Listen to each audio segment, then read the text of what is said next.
So winter's here in Chicago, but we have -11 temperatures coming either tonight or tomorrow night, and it's going to be even colder than it is now. So we're at about 23 degrees. I think we've been in the teens a couple of times, but it's been a pretty mild winter.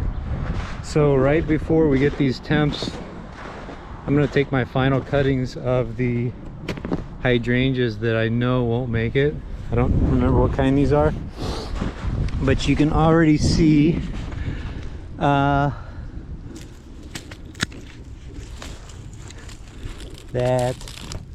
stick is dead, and we've got some sticks here that are not, because you can see that green in there. So I'm going to collect all of these that are still good enough to cut today and propagate these, and I'll show you how we can do that in the winter time. Really quick, really easy, and it's kind of fun to do in the winter. So here we go.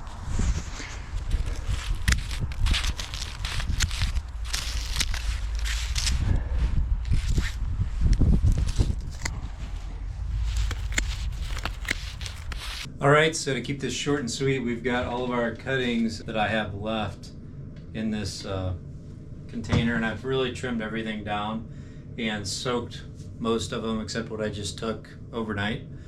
And what I'm finding is the bottom leaf node up to 1 at least, and then 1 or maybe 2 more. But you can see on this one, the top is really dried out, and you can really tell where you don't need some of that, and you can just cut that off. But I'm gonna go ahead and leave them really long this time, just to see if that helps down the road and can kind of keep some of that vitality in the stick until we do get roots. I do know that it works already, so I'll show you that in the end, but it might work too much. So I'm thinking next time I would do it a little bit shorter, and I'll show you why here in a little bit. But all I'm going to do is go ahead and mix my hormone into something that I can do a lot of sticks at once, just because I am doing so many, and I've got trays and trays of this. We're doing it a little bit different than I normally do, so I want to turn this into kind of an assembly line and really speed the process along. So I'm going to grab my sticks, and again, make sure that I've got them pointed the right way, which could be a catastrophic mistake, and by that I mean you need to know where your bottom is versus your top. On these sticks, I know that I've got leaves coming up from these nodes that are going up. You can tell on this one they're going up. You can tell on this one they're going up, and I almost always snip it pretty close to that top node and snip it pretty close to that bottom node. So really just go through all of your sticks if you're doing them in quantity like this. Make sure everything's pointed the right direction. And this container that I had water in all night helps with that, because I know that they're not going to flip over on me. And I'm going to go ahead and stick them in this container that I've got the hormone 2, I think. Yeah, hormone 2 is what I'm using, so it's a pretty strong rooting hormone, and maybe too strong for these, which you're gonna see here in a little bit, but if it works, it works. And so all I'm doing is taking these saturated sticks, putting them in my hormone tub, whatever you call it. And when I do soak these, whatever kind of hydrangea this is, they're getting really waterlogged, and it seems like a good thing,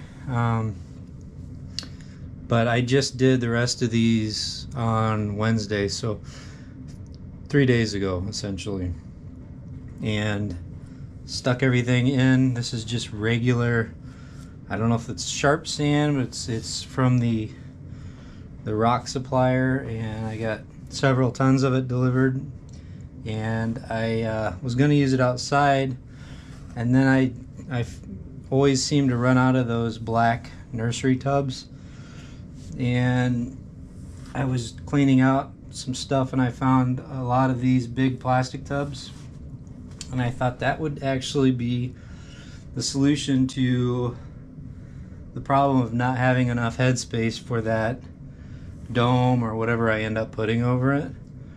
And this has been revolutionary for how I'm going to do this going forward. I'm just sticking them in, and it's a pretty deep bed of sand here, and I'm not doing these in any specific order. I'm just trying to make sure that they're not touching another one. And you can see that I've got probably several hundred maybe, and we're gonna get all of these stuck, and then I'll show you what I fully expect them to look like next, maybe in 2-3 weeks at the most. This has worked great. This is another one of those 100% success stories, I think, that I'll be able to share. But it's really, and it's not just hydrangeas. It's with figs and some other stuff that I'm doing here. We'll probably get a video out on some other things, but I just stuck these on, what I say, Wednesday, and this room gets pretty toasty because it is so cold. We've got the heat just ripping, but if you see a lot of the condensation here around me, but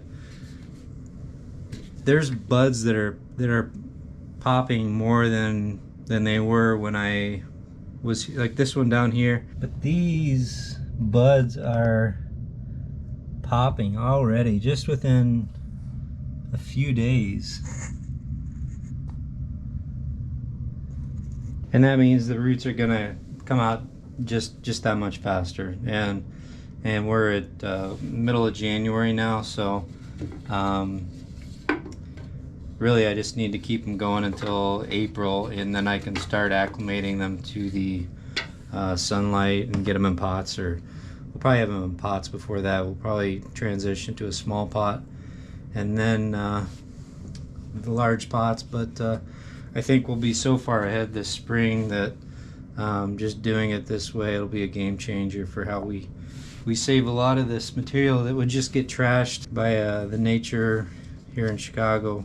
It gets pretty frigid and pretty dry. The wind just dries these things out so much. I'm pretty happy with the results here, and we'll check those results here in right now, I guess. So right before I show you that, I am going to put water on this sand here, and just to keep that, make sure that doesn't dry out, push a little bit of that hormone down in, and then settle some of that sand, because there are air pockets that kind of form when you're sticking these sticks in, and I don't really want that. I want that sand to really congeal around that each of those sticks, and I try not to move them around because it does, the sides do kind of push the sand into a brick form, and it pulls away and does cause some air pockets to form. But that's maybe half a liter, whatever a liter is, of water, and I'm just putting the lid that came with it on there, and probably gonna leave that for, like I said, 4 months, but or not 4 months, 4 weeks. So now that I've got all the sticks stuck in the sand and really just waiting around until they grow roots and leaves here in 3 weeks, I'm going to show you what this exact type of plant's going to look like in 4.5 weeks. And it actually starts happening just over 3 weeks. So in a humid environment with sand instead of dirt to keep the mold down and the decay at a minimum, we've got roots starting to go crazy here. And I've just got a simple garbage bag on this one, but we've got 4.5-week-old cuttings that are growing so many roots that they're growing roots in the air, and it's just crazy. But the roots, or the leaves, are growing just fine, really. We've got some really big ones on that guy, but And it looks like that's classic upside down cutting. That's awesome. And I noticed that because the leaves were growing the wrong way. They should be growing that way, and I should have cut it there. And it actually did so well that it started growing roots. That's crazy. At the very top. So I wonder if I did this on several plants. I did. Oh my gosh. So I'm gonna have to save that one. This whole time, like for a week, I thought this was plants that were growing roots in the top or in the air, but I just stuck them wrong. So that's another one that's growing roots up in the air. The leaf bud was trying to grow. Oh my gosh, that's crazy. How many did I do like this? There's another one that looks like it's going the right way though. It's just growing roots in the air because the humidity is so high. And some of these will grow roots up in the air. Like this one is stuck correctly, but you can see it's got roots, same as this guy. It's got roots that's growing in the air, but they're growing in the sand as well. I'll pull that guy up. I shouldn't do that, but you can kind of see how much, well, it's not a whole lot of roots, but you can tell where there's sand, there's roots, but the cutting looks like it's died down below that. So we've got a small little bud there, and all of this crazy root bud or root ball, but we've also got roots growing in the air there. So I'm going to try to get some of these stuck in some water for maybe a day, because they do look kind of parched there. And try to knock some of this sand off that, but these are all really growing well, other than maybe a few, like that guy is not doing too well. These look kind of black, so I don't think that's going to be a good one either, but for being winter cuttings, they're really, I mean, I can count on one hand how many I don't think are making it. I can see I planted another one upside down, so maybe that's maybe that's something to watch out for by doing big handfuls of them at a time. You're gonna miss a couple or get them planted wrong. But all of these have just a lot of roots coming up, and a lot of plant or leaves are really popping out well. So I don't think they really need light yet. So I'm gonna go ahead and keep that white cover on them. And yeah, you can see, you can just see in the side here that the roots are growing right there into the sand. So that's good. So those hydrangeas are doing well.